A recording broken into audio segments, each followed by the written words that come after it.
Halo semuanya, assalamualaikum warahmatullahi wabarakatuh. Welcome back to my channel and my video.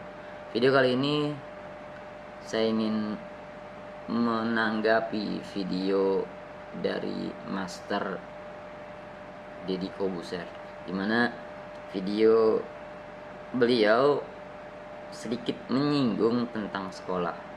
Yang kebetulan saya bekerja di sebuah sekolahan. Ada sedikit sesuatu yang saya kurang sependapat dari apa yang sudah disampaikan oleh Master Deddy Kobuser. Bagaimana videonya mungkin sudah ada banyak yang tahu. Yuk sekarang kita lihat videonya dari pertama. Ketika seseorang masuk ke sekolah, mereka dididik dan dibina seperti robot. Video pertamanya aja intronya sudah sedikit tidak enak, khususnya mungkin buat tenaga-tenaga pendidik karena dia menyinggung sekolah. Kita ulang lagi, saya masih penasaran. Ketika seseorang masuk ke sekolah, mereka dididik dan dibina seperti robot. Dan pertanyaan saya, Om Deddy ini membuat sebuah pernyataan sekolah. Itu sekolah mana? Apakah Om Deddy sudah melakukan survei atau nanya ke beberapa sekolah? Karena sekolah di Indonesia itu banyak. Apakah dia sudah melakukan survei atau apa? Saya nggak tahu. Tapi yang jadi pertanyaan pertama, sekolah mana ini? Ini akan mempunyai keterkaitan dengan tanggapan-tanggapan saya nanti.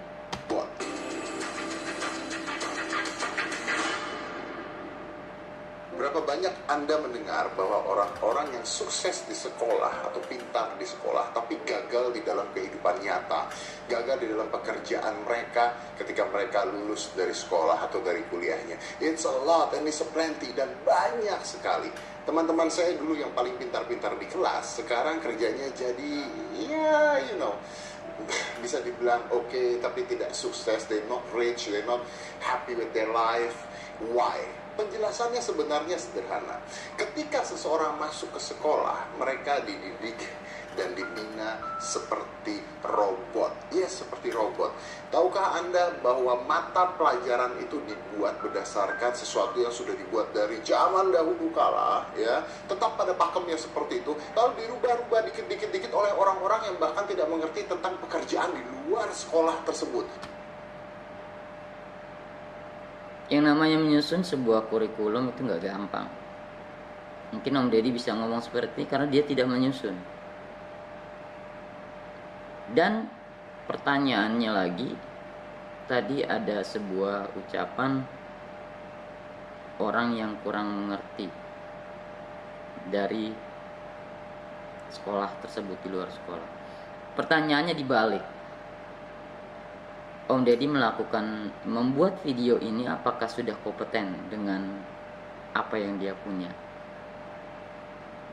Apakah dia seorang ahli pendidikan, apakah dia seorang pengamat, atau hanya ngintip sana sini? Memang saya akuin di negara negara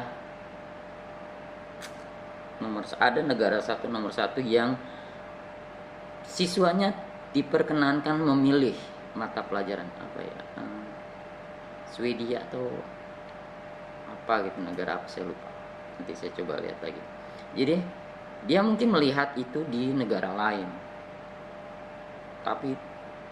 dan membandingkan dengan Indonesia. Entah tujuan omongannya seperti itu, apakah diminta pejabat-pejabatnya untuk mencontoh negara itu atau apa, saya nggak ngerti. Kita lanjut. Dirubah oleh profesor-profesor atau menteri-menteri yang bahkan tidak mengerti tentang perubahan zaman. Kembali lagi beropini tidak survei. Apakah benar menteri-menteri kita tidak mengerti perubahan zaman? Zamannya apa? Dunianya apa yang dimaksud ini perubahan zaman? Apakah yang seperti belajar di YouTube, bebas berpendapat, beropini. Kita lanjut. Dirubah oleh orang-orang yang sudah tua.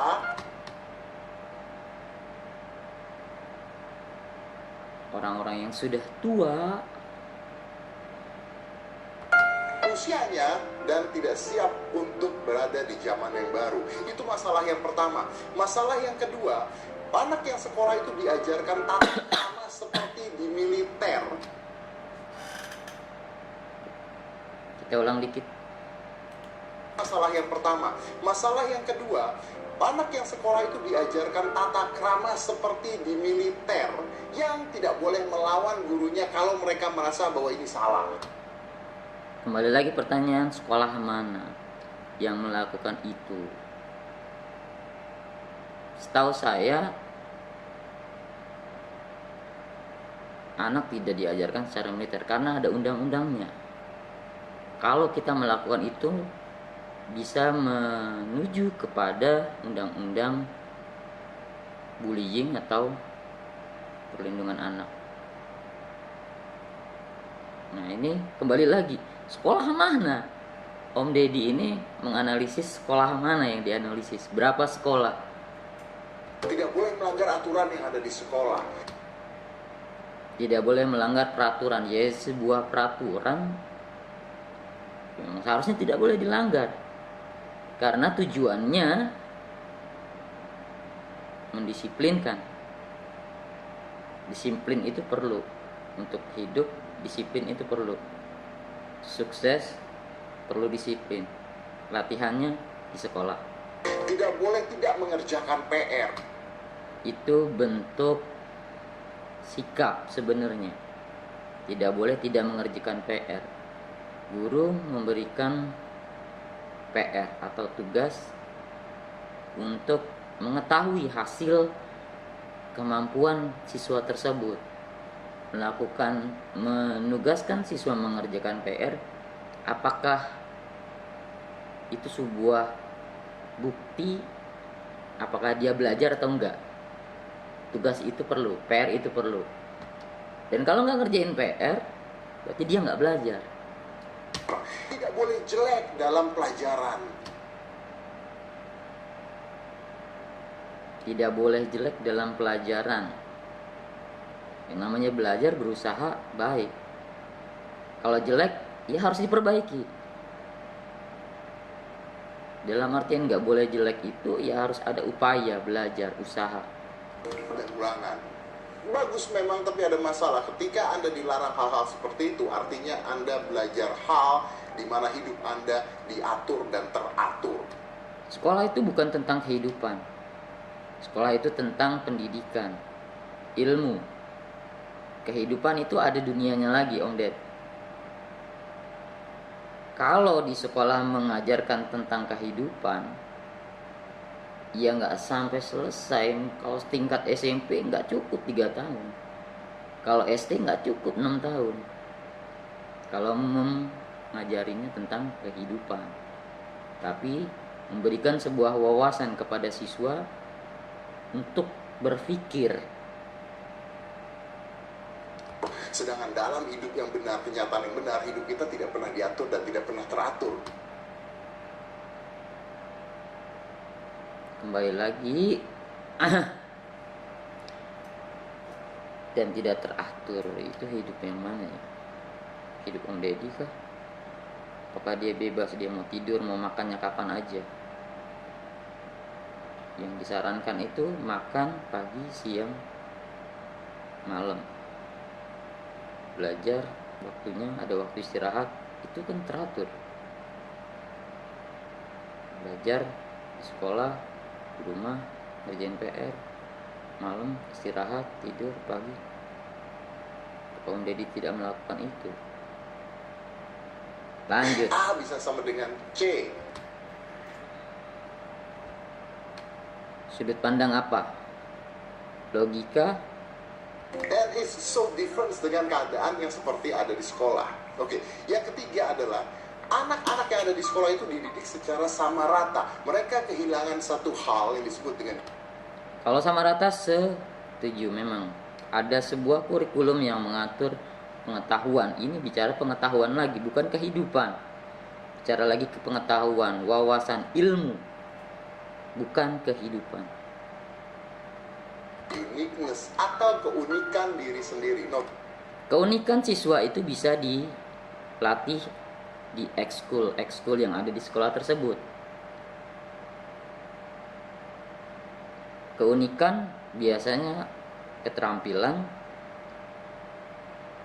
itu bisa dilatih, dikembangkan, dimaksimalkan di ekskul atau juga dikursuskan. Nah, tugasnya itu adalah orang tua.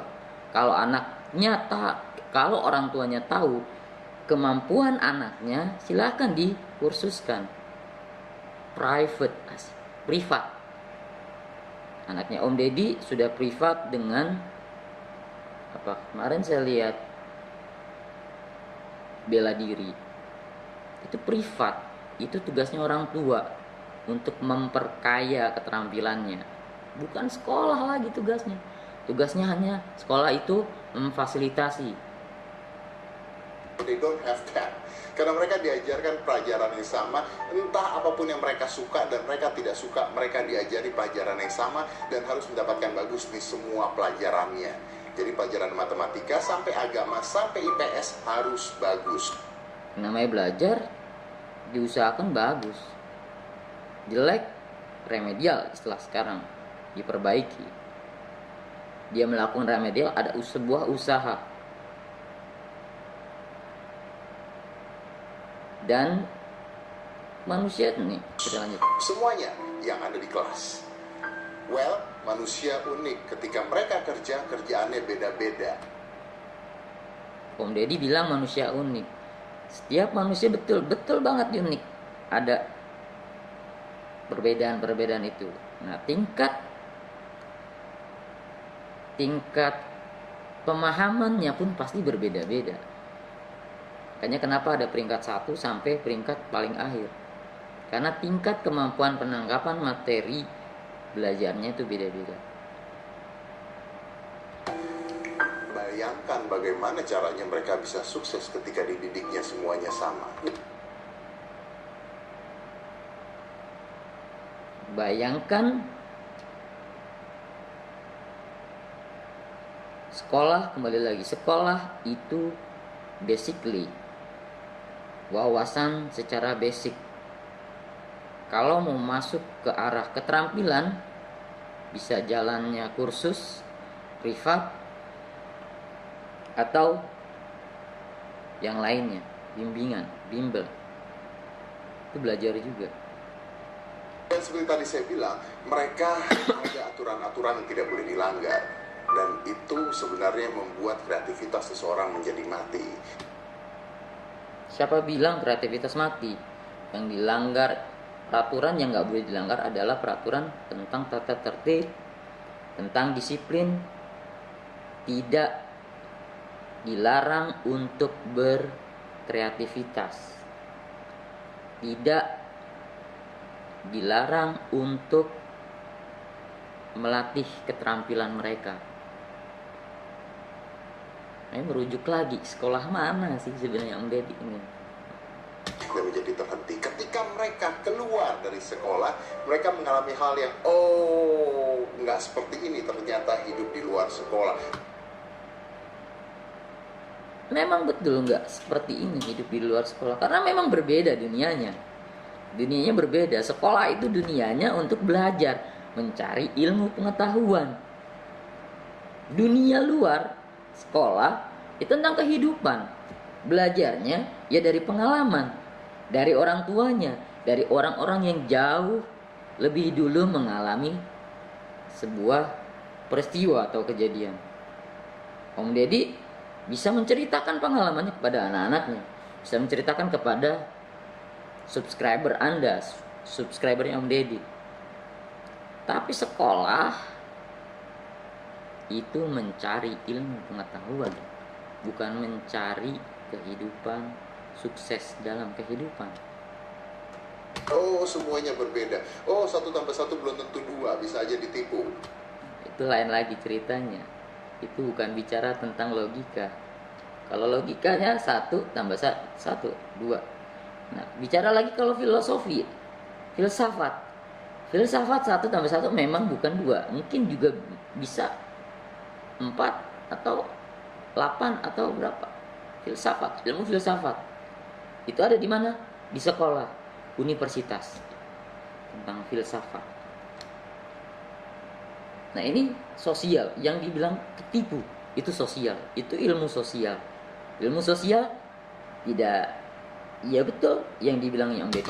Jadi ini hal-hal yang tidak dipelajari di sekolah. Sekolah tidak mengajarkan hubungan antar manusia. Tidak mengajarkan hubungan antar manusia. Guru sama siswa itu siapa? Manusia atau bukan? Guru memperkenalkan diri kepada siswanya, itu hubungan. Kemudian siswanya memperkenalkan diri kepada gurunya. Biar apa? Kedekatannya lebih. Di sekolah saya hampir rata-rata guru dan siswanya kenal sama gurunya, siswanya kenal sama gurunya. Guru kenal sama siswanya, siswa kenal sama gurunya. Apakah itu bukan humanisme? They don't teach you relationship between humans. They don't teach you love. Mereka Tidak mengajarkan cinta.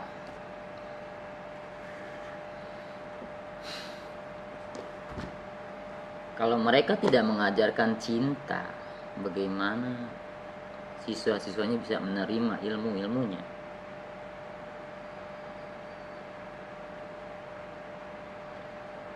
Guru tidak mengajarkannya. Emangnya gurunya robot? Gurunya juga kan manusia. Om Ded, sekolah mana sih? tidak mengajarkan itu. Mereka tidak mengajarkan bagaimana cara bicara dengan orang lain. Tidak mengajarkan bicara dengan orang lain.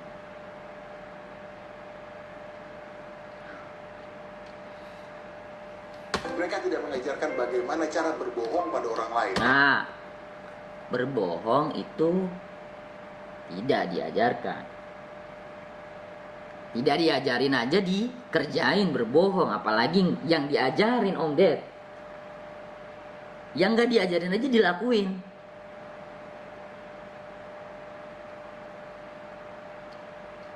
Mereka tidak mengajarkan kapan harus berkata jujur.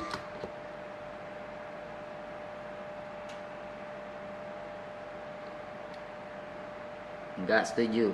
Kapan harus menahan diri, kapan harus menghadapi orang. Dan mereka tidak mengajarkan caranya berhadapan dengan orang, berbicara. No. Kalau nggak ngajarin berbicara,